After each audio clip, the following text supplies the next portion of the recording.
Hey guys, TrepChains here. Just wanted to make a video covering my thoughts and impressions of Diablo 4 after attending my first BlizzCon, watching all the Diablo panels and playing a little over 2 hours overall of Diablo 4 demo. Now you might be thinking, what's with all the photos? Show us some gameplay, Trep. So just to clarify, BlizzCon have rules which include that you're not allowed to record or stream any screens. So trying to obey the rules as I do, you can see I've just got some photographs. Some general notes to start. We are expecting Diablo 4 to release on PC, Xbox One and PlayStation 4 with 2-player couch co-op available on console versions. And we are expecting things like clans with clan banks, clan activities, and in-game voice and text chat support. Important to note, while we've had an initial look at Diablo 4 in BlizzCon 2019, we are expecting going forward quarterly updates on development progress. And I need to point out here that, importantly, goblins do exist in Diablo 4 as shown here. Before getting too much into the details of Diablo 4 in terms of skills and what I was able to play at BlizzCon, I do want to say on day 2 there was some great art panels as well, which were great to get along to, including drawing your own Diablo head, some live drawing and creation by some artists. This included things from concept generation through to detail, 3D art, and animation, which was really cool, through to the general art panel, which included a variety of disciplines.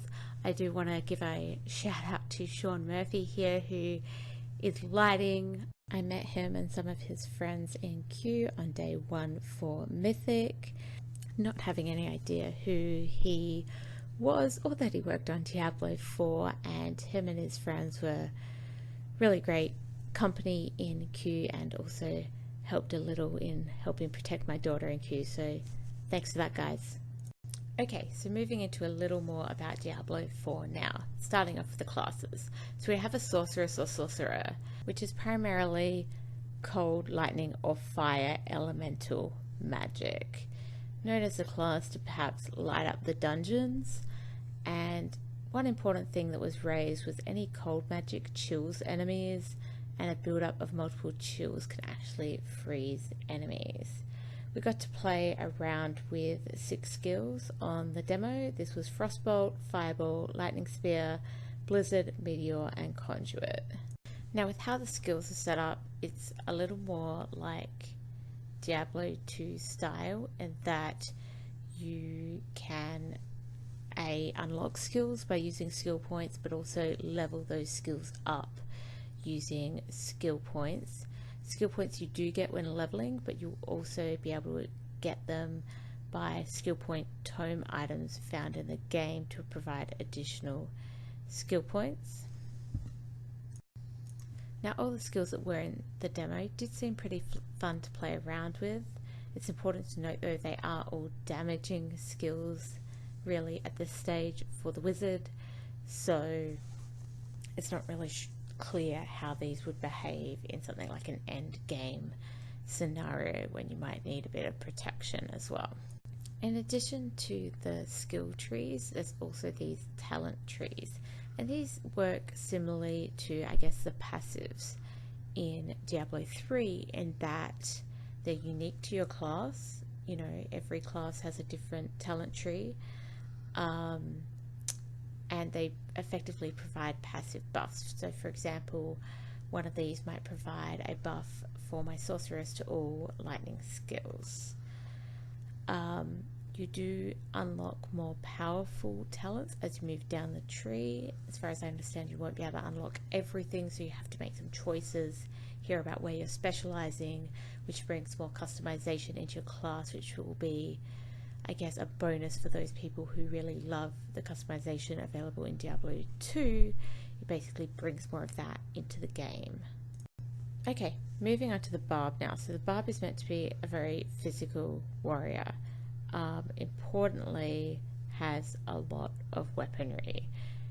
the barb can equip effectively 2 one-handers and 2 two-handers in the build at the same time, aka can dual wield either of these selections, but basically has 4 weapon slots, which is amazing, for example, for legendary affixes. So the barb can hold the most legendaries of any class in the game at present, and will basically switch to one-handed or two-handed depending on the skill being used. So similarly to the other classes in the demo, we got access to 6 barbarian skills to play around with. This was a basic skill, I can't quite recall the name, Upheaval, Rallying Cry, Leap, Rupture, and Wrath of the Berserker. And an interesting thing to note is that it was stated that all classes will have a skill that is effectively unstoppable. It will break any CC applied and also become CC resistance for a certain amount of time. For the barb, this is Rallying Cry. Now, I personally found the barb the most fun to play in the Diablo IV demo, and I feel like this was because the skill selection given did have some of that versatility in it, with things like the Rallying Cry providing that protection, things like Leap allowing you to jump around and just smash stuff, and old favourites like Wrath of the Berserker in there for some serious buffs. Quickly showing the talent tree here. Similar idea to the sorceress, just as say different effectively passive abilities that you can effectively select and level, which will help buff your main abilities. Moving on to, I think, what a lot of Diablo fans have been looking for a while, the druid. So the druid is a shapeshifter, has companions like wolves and ravens, and deals with storm magic and earth magic. So in terms of shape-shifting, it can shape-shift into a werewolf and a werebear, and also back into human form. That's a little dependent on the skill being used. It basically is an instant shape-shift depending on whether the skill used is a werewolf skill, a werebear skill, or one of the storm or earth magic skills, which shapeshifts back to human. One of the interesting things the developers noted with this instant shapeshifting is that this works for particular bonuses. For example, if you have a bonus, whether it be by a legendary effect or something else, which has damage reduction when shapeshifting to a bear, it effectively allows you to time that damage reduction by using a bear skill. So the skills available in the demo for the druid were Lacerate, Pulverize, Charge, Boulder, Wolves, and Cataclysm. Now honestly, Cataclysm is super cool. Cataclysm falls under storm magic, so back in human form, but basically there's like twisters and lightning kind of covering the screen and helping kill stuff. So all the classes in the demo do include a relatively long cooldown skill, which is Cataclysm for the druid, and it is typically a really powerful skill. So yeah, for the druid it is Cataclysm. For the wizard, it was Conduit, where you turn into basically a ball of lightning and can teleport anywhere around the screen. For both the druid and the wizard, these skills have a 90-second cooldown at present. The longest cooldown on the barbarian in the demo was Wrath of the Berserker at 60 seconds, but that's nowhere near as powerful as, say, Cataclysm on the druid or Conduit on the wizard. Interesting note on the UI here is that it typically shows the seconds until cooldown is up for anything under a minute. So your 90 seconds cooldowns, you do not have the cooldown timer initially, but once it hits that 59, that cooldown timer is coming up in your skill. So while the druid was also fun to play on the demo, it was a little more of a confusing class for me with the shape-shifting going on. This is probably also because it's a little more of an unfamiliar class to me, but the jumping between forms and trying to work out in my head which skills go with which form was a little bit more difficult. The talent tree for the druid is very similar in effect to the other classes in that it's providing passive buffs with more powerful ones available as you move down the tree. So not a lot more can be said there for now. So one more thing on classes. We were introduced to 3 classes in the Diablo 4 demo, the Barbarian, the Sorceress, and the Druid. But they will be shipping Diablo 4 with 5 classes at release. And we weren't given any hints on what the other 2 classes were. My personal hope is that we do get some kind of ranged archery class like a rogue, Amazon, or similar, but we'll see what we hear in the future developer updates. So let's talk about the world now. So the area shown outlined there is the area that Diablo 4 on release will effectively ship with as open world. In terms of open world, what it means is that you can run between the entire place. There will be waypoints likely, but you don't need to use them. You can run around the entire world as you please. I think a worthwhile note here is that obviously that area isn't the entire map of Sanctuary that we have, so the developers did say that we will get a base game plus likely expansions in the future, so you'd expect some of the expansions to go to some of those other regions of the world. So what happens in this open world? So we can run around wherever we like without loading screens in the open world.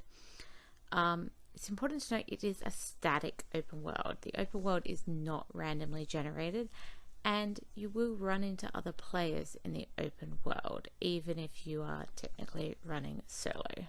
So what can you do in the open world? You will do all your campaigning in the open world, and while I've just said you'll run into other people, the campaign areas are private, so it will just be yourself and your party members in any campaign areas. You can also do public events, which would be something like a world boss, and we're introduced to the first of these in the demo, and this requires more people, so from what we gather you won't be able to do a world boss solo. There will also be areas for PvP in the open world, but these are confined to specific designated areas. So the initial Diablo 4 open world is made up of 5 regions: Skosglen, Dry Steeps, Fractured Peaks, Hawazar, and Kyrgyzstan. You can effectively consider these areas like acts. So one of the other features, I guess, in Diablo 4 is mounts, and this is really driven by that large open world to allow you to move across areas quickly, but they also have some interesting things like dismount abilities, which means when you dismount you can fire something off or the like. The devs also mentioned that there will be customization available for the mounts, like you might be able to change, for example, their armor or saddle to customize them, and this might do things like change the damage reduction while on the mount or change the speed of the mount. While the mounts are interesting, I guess I don't really see the need as yet, because we've always had things like waypoints in Diablo, which, you know, I love to use, so we'll see how it pans out. So I've said the open world is static and you might see other people. So what does this mean? Basically, in Diablo 4, the plan is to have private areas, which include things like campaign areas on the first time you are going through your campaign. Dungeons, which I guess aren't really in the open world, and these are randomized dungeons. These are also private, so these campaign areas and dungeons are for you and up to 3 friends if you're choosing to party, or they can be completely solo. Then there's the shared static open world, and there will be more than just you and your party there. It's a little unclear exactly how many more, but basically you might run into people as you're running around. And then there's the largest amount of people, and this will occur in world events like world bosses, which we have Ashara as our first in the demo, and things like shared towns. So that's where trading and the like is expected to happen. So that's the crux of the information we have, but I just wanted to provide some, I guess, opinion on this, in that I do think it will be frustrating for somebody who does want to run solo, which isn't me, but for someone who does, because if they are even fighting a quill fiend in the open and, you know, someone comes along and slaughters it, it kind of reduces the fun for them. And while I think the developers tried to indicate that, you know, it was playable solo in that you didn't have to party up, they also made it clear that you can't really do a world boss alone. So while you won't be partying up, there's always going to be other people there helping you. So if you're a real solo player, you might find these things a bit different, and I honestly don't see, based on what I know, how you can really do a world boss, for example, solo. Personally, as someone who spends most of my time playing multiplayer, it probably won't affect me that much, but there is the potential for things like griefing and the like, which, while I hope doesn't happen, is always possible. The first world boss, which we saw in the demo, which, as I say, I believe is not soloable, is Ashava. So some of the important things we learned about world bosses is that they do have this stagger bar, which is a bar there in yellow that is about the CC applied to them. When that builds up, you can effectively change the fight by something changing with the monster, something unique for the particular world boss. And in this case, some of the blades on its arm would break off. Long story short though, good luck if you want to fight a world boss solo. It will spawn in multiple people's games at the same time, and from what we hear, will be basically too difficult to complete solo.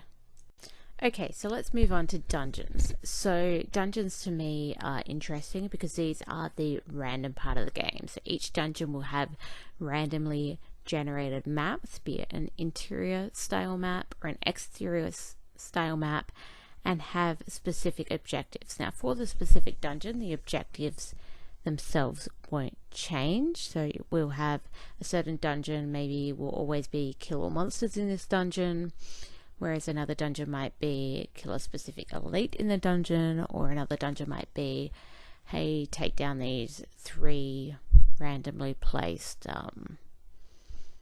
things. We'll call them things in the dungeon.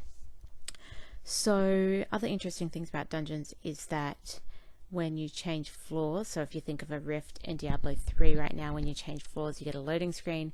In these dungeons you will not have those loading screens. So you may think, hey, this is cool, I've heard I can run around the open world with no loading screens, and I can run through dungeons with no loading screens. It is important to note though, when you load a dungeon there is a loading screen. So when you initially enter the dungeon you will get a loading screen. So these dungeons, in addition to their specific objectives that do not change, do include some random events which are actually random and could occur, for example, in any dungeon. And we've been told we are going to receive hundreds of these random dungeons. So there should be a lot of variety in the actual dungeons themselves, which could be fun to play. There's also one other dev note which was worth mentioning, which was the progression against a dungeon objective can make the dungeon harder, but potentially give better rewards. So we'll see how that progresses with development. Okay, so that's dungeons. But what about endgame? Like what most people watching me probably are interested in. So I'm going to go over a little bit about what's been presented thus far about endgame, and particularly endgame dungeons, and then some of my thoughts on that as well. So endgame dungeons are basically a standard dungeon but with extra stuff, let's say. So the devs have said that what they were looking for was varied content, so you wouldn't be doing the same things over and over again, strategic depth, so you really had to think about builds for these dungeons, and player agency, like you can, decide for yourself what you want to be able to do.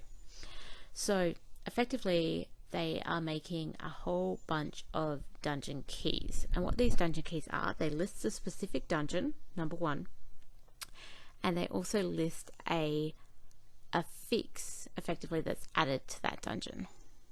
So what these dungeon keys do is they effectively upgrade a standard dungeon to this endgame dungeon. So for example, if you had a Garen Hold key, that could become a endgame Garen Hold dungeon.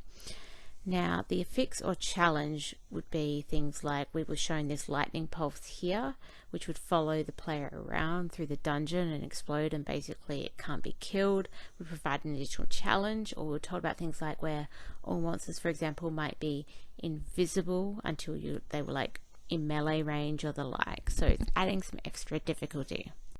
Okay, sounds good. So I've got hundreds of dungeons, and I've got modifiers of affixes and levels of these keys as well, so it should have a lot of variety, technically. But we've been told that, you know, you might have to optimize your build for these particular dungeons or affixes, for example. So that's part of that strategic depth.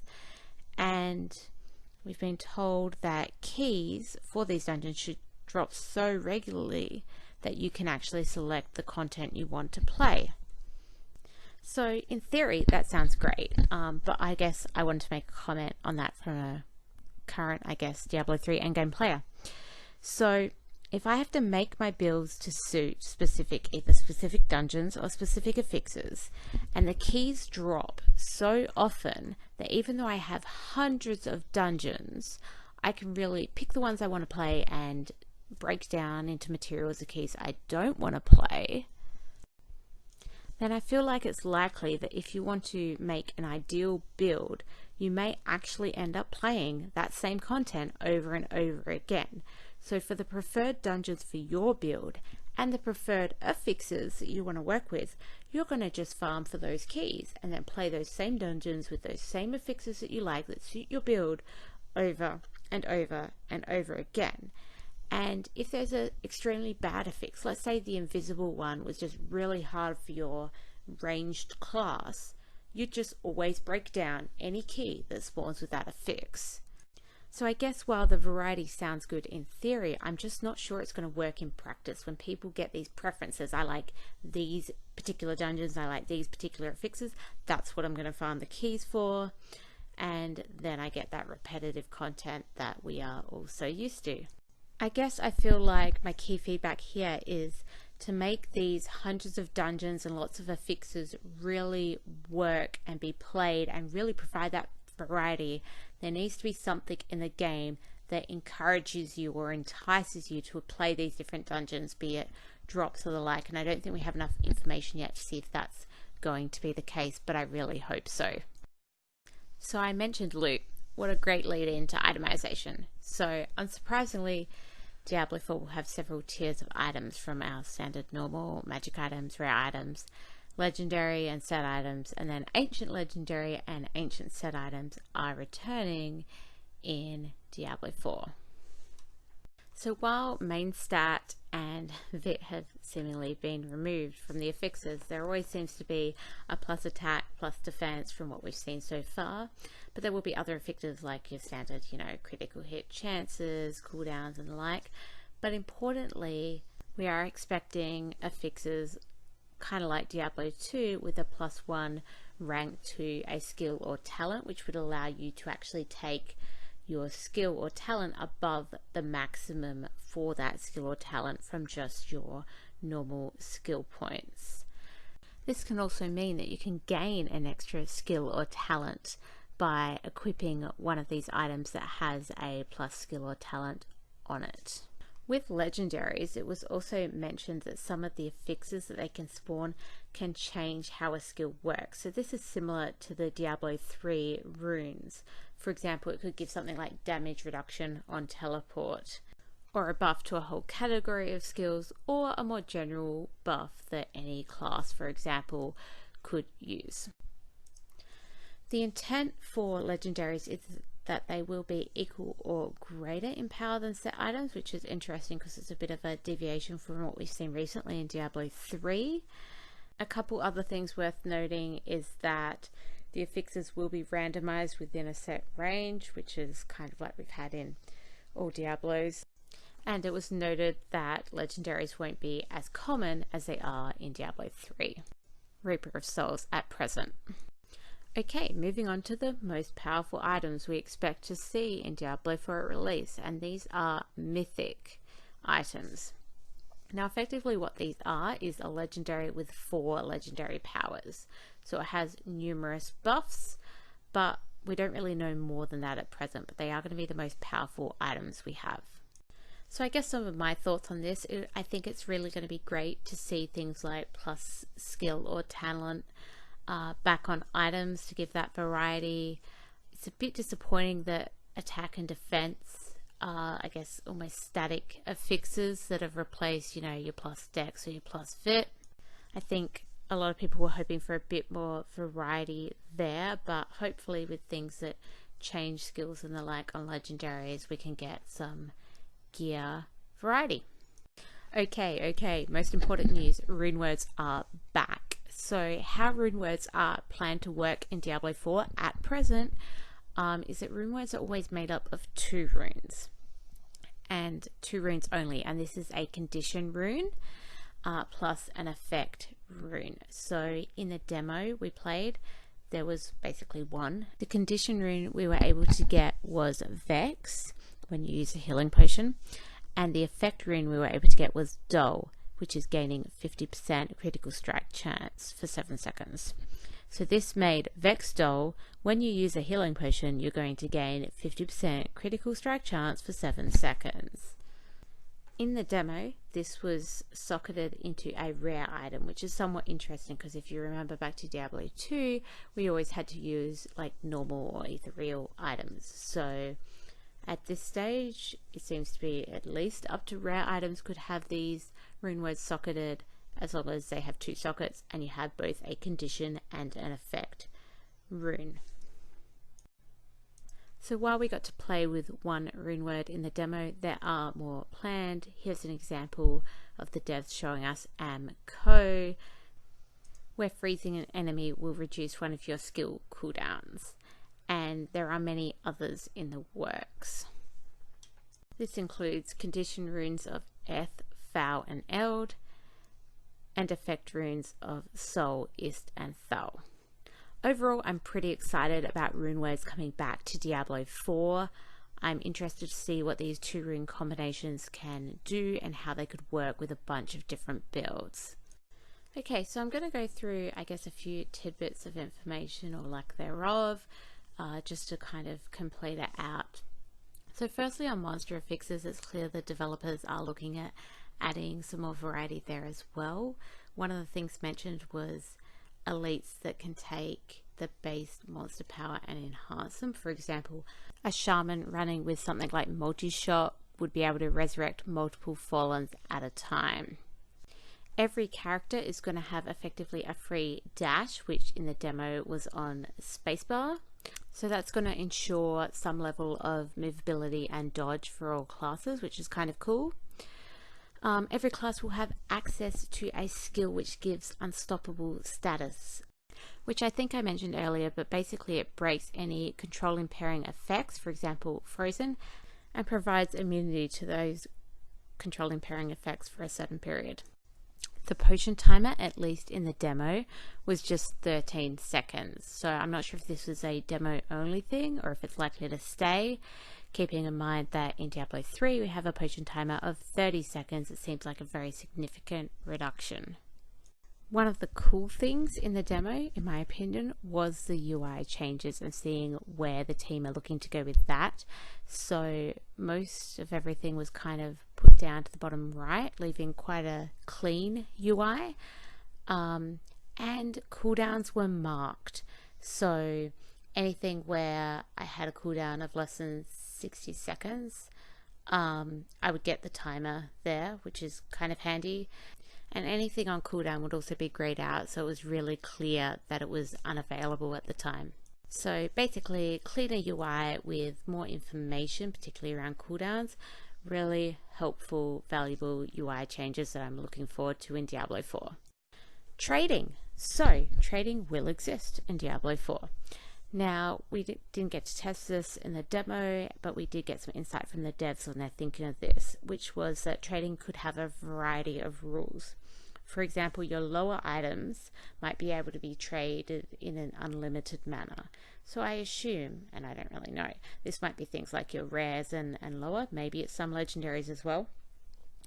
Whereas there might be a higher tier where it might be tradable once. So this, I would assume, might be like your ancient legendaries or ancient set items. Maybe they're tradable once. Whereas the highest tier items, which as far as we know currently is mythic, might actually be account bound. So you really have to farm for those. So I think that's a really interesting concept, and I kind of like how it goes. So that trading will exist, but the emphasis is really still on finding the loot yourself, particularly at the higher tiers so that they don't just get traded all around the place. Seasons will be in Diablo 4, and that makes me happy as a primarily seasonal player, so looking forward to that. Okay, hardcore. Diablo 4, unsurprisingly, will have hardcore. While I don't personally play much hardcore, that's great news for the large hardcore community, so great that hardcore is in fact continuing in Diablo 4. Art and tone and darkness, brilliant. Honestly, I really felt like the art direction was amazing. Good work there, guys. And finally, PvP.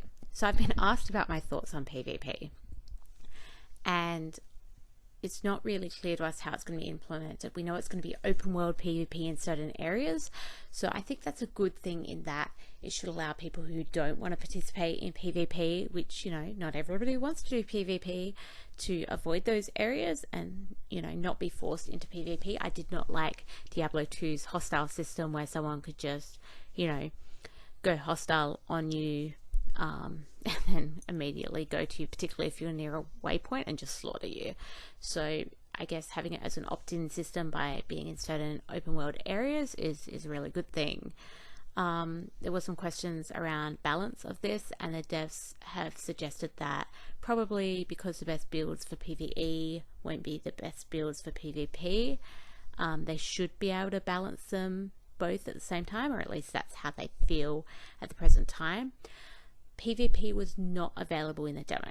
I have to stress that, so I have not played any form of Diablo 4 PvP to really be able to comment. So all I can do is relay what the devs have said. I know I said finally before, so finally now. When is Diablo 4 coming out? Well, not soon, not even Blizzard soon, was a quote from our developers. So don't expect it anytime soon, but it's exciting that they're willing to talk about it now and announce it. So thank you for watching. See you in Sanctuary. Enjoy Diablo 4 and GG.